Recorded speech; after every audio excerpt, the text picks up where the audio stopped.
It's the Australian's American correspondent is the great Adam Creighton, who joins us now from Washington, D.C.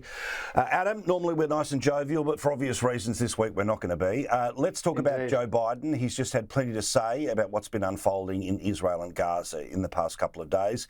And even a person who is as critical as you and I can be of Joe Biden, he did pretty well today. Israel. We will not ever fail to have their back. It's unconscionable. You know, when I spoke with Prime Minister Netanyahu this morning, I told him the United States stands with the people of Israel in the face of these terrorist assaults. Israel has the right to defend itself and its people, full stop. There's never justification for terrorist attacks. And my administration's support for Israel's security is rock solid and unwavering. Yeah, look, I think that's true. I mean, he was criticised for a 48-hour gap where he didn't publicly say anything. He released a statement, of course, on Monday, but his remarks now probably 20 minutes long. They were given at the White House. He was flanked by his Vice President and the Secretary of State. I mean, I thought they were very moving. For the President, they were fluent. I mean, I think he's a good empathiser. He's often called that, and I think that trait really came through today. Of course, he stressed the evil, the callousness, the slaughter of innocent people, which is just, which we thought as a civilization that we'd moved beyond, but very sadly not. And he expressed the fact the US is standing absolutely with Israel and would provide it with all of the weapons and the interceptors that it needs for its Iron Dome and all the ammunition that it needs. You've probably already heard the aircraft carrier Gerald Ford has moved to the Eastern Mediterranean. He also said that 14 Americans now have been killed in the slaughter. And his national security advisor, Jake Sullivan, just a few moments after he also spoke, there are 20 Americans as well who could be hostages, part of the 150 estimated so far hostages that are, we think, in Gaza. So yes, look, it's a big day for the president, but I think he stood up and he performed well. No, I agree completely. Also, it's been interesting here too that the events of this week also give Donald Trump the ability to say what he's now been saying on multiple fronts, which is the 4 years when he was in power, he was trying to move towards peace agreements all over the place. Certainly Afghanistan, in terms of the Biden record and about now, obviously not one human being is in charge of literally how the world works, but we saw the shambles in Afghanistan. We've seen North Korea start to mark up. We've seen Russia invade, and now we're obviously seeing what's happening when it comes to Israel, because fairly obviously Donald Trump couldn't have been stronger and louder about support of Israel and Benjamin Netanyahu in particular. Do you think that for want of a better term, war versus peace candidacies become part of the conversation in the next few months in the lead up to 24? Yeah, look, it's a very good question. I mean, I think certainly increasingly, as you've just laid out, the foreign policy record of the current president is not great. And certainly the previous president, there were 4 years of relative peace. And I think for a political argument, I think the former President Trump gets a lot of mileage out of this. It does look rather chaotic and awful now in contrast to his term. But I think Republicans have to be careful and not to try to pin the blame of every single thing that happens in the world that's bad on Joe Biden. I think that they could push it too far. And I think just on this issue, I mean, we would agree these are crazy terrorists. These are horrible, shocking people, and they've slaughtered innocent lives. And I think Republicans should be careful to put, too much of the blame on Joe Biden for this. I mean, they're trying to pin it on the $6 billion that has been released recently, which was Iran's money. It had been frozen. And Republicans here are trying to make the case that the unfreezing of that money has somehow caused this slaughter. And personally, I mean, if I was being a political strategist, I'd be a little bit careful with that. Well, given the fact that the United States says that, yes, the $6 billion moved from America, but it's moved to an offshore account and apparently not a dollar of it has been touched. Now, again, do we trust the people who tell us to trust them? Who knows? But that's at least what the government's putting forward as the evidence that, yes, money has moved, but it hasn't made it all the way to Iran and then back through to Hamas.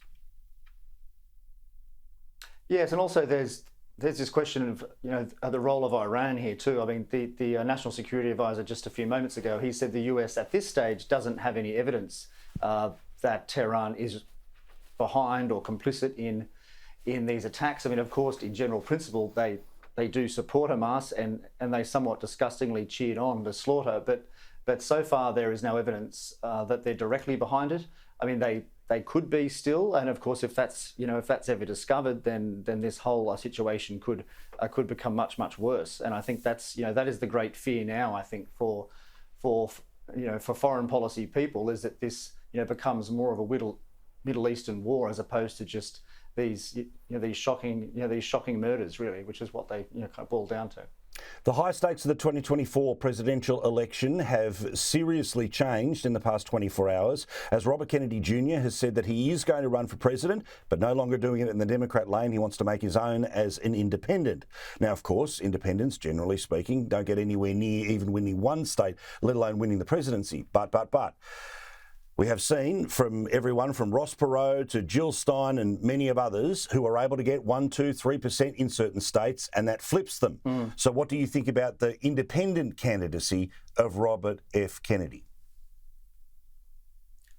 Well, certainly from his point of view, I can understand why he's doing it. I mean, the Democratic Party were treating him terribly. They basically rigged it so that he couldn't possibly be nominated.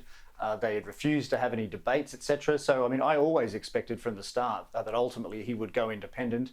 I mean, his ideology is interesting. It's a mix of left and right, as he said himself at the announcement this week in Philadelphia.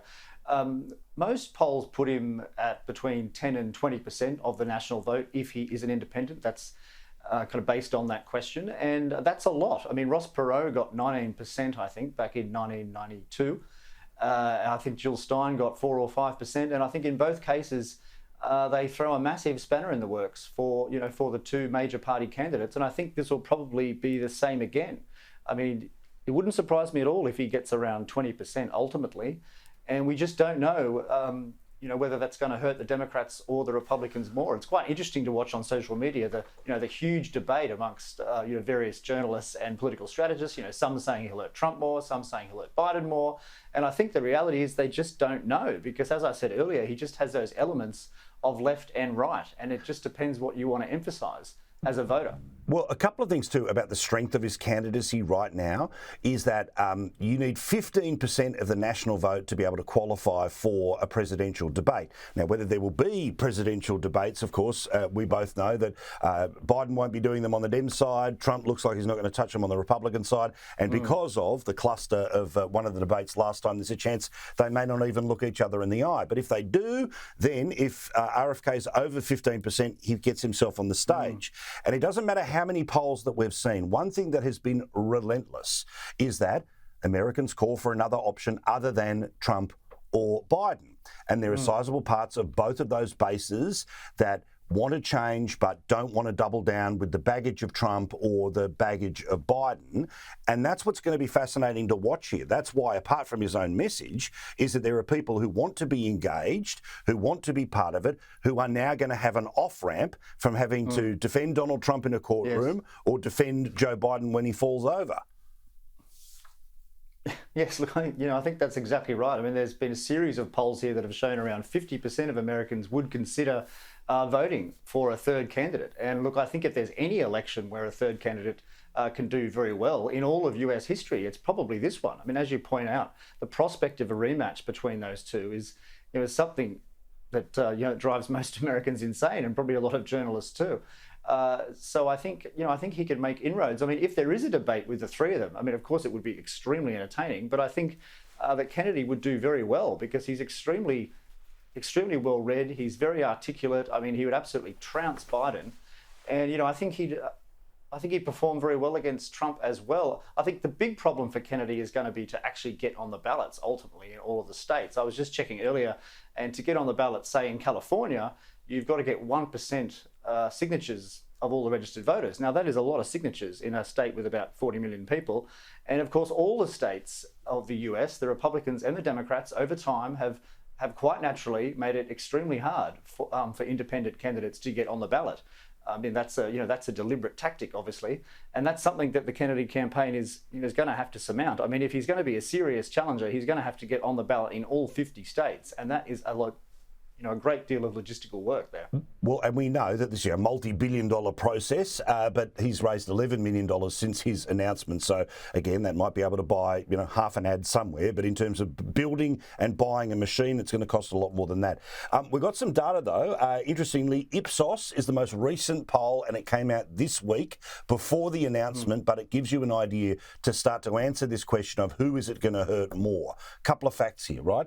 In terms of his favourabilities, with total people, it's 48% favourable.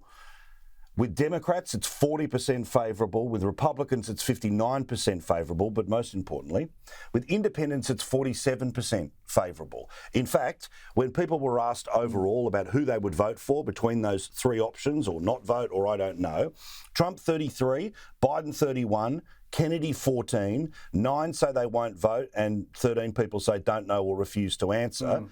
Particularly important though, the leading candidate amongst independents is Robert Kennedy Jr. Now that is incredible, that at 24% to Biden's 23%, to independents 13% on Donald Trump.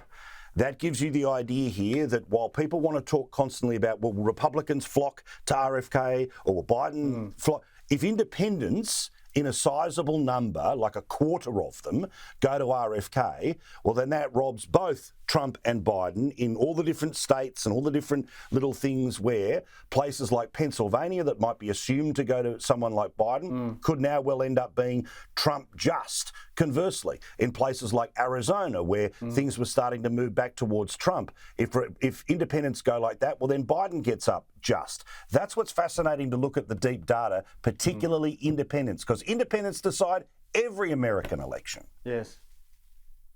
Yeah, no, look, that's true. And at his launch this just a few days ago in Philadelphia, where I was, I spoke to a lot of people there. I think there were maybe 3,000 roughly. It was quite a good turnout, beautiful day, and everyone I spoke to obviously had either voted for Trump or Biden. It was a real mix. It was very hard for me to say whether it was more Democrats or more Republicans there. So I think it's going to be very, very hard to pick. I think ultimately it's all going to boil down to funding, and he did raise $12 million apparently just in the few hours after that speech, which is quite impressive. But there's a rumor that Elon Musk is going to fund him, and if that happens, we could be talking tens of millions of dollars, and that could massively change the race. So, as you know, media largely really dislikes him, and so that's going to be a big challenge for RFK, but if he's got, say, $50-60 million behind him, then he may be able to push through. Tucker, Rogan, Musk, and all of the other podcasters, that is a force in and of itself. Thank you, mate. Appreciate it. We'll talk soon. That's right. Thanks, Paul.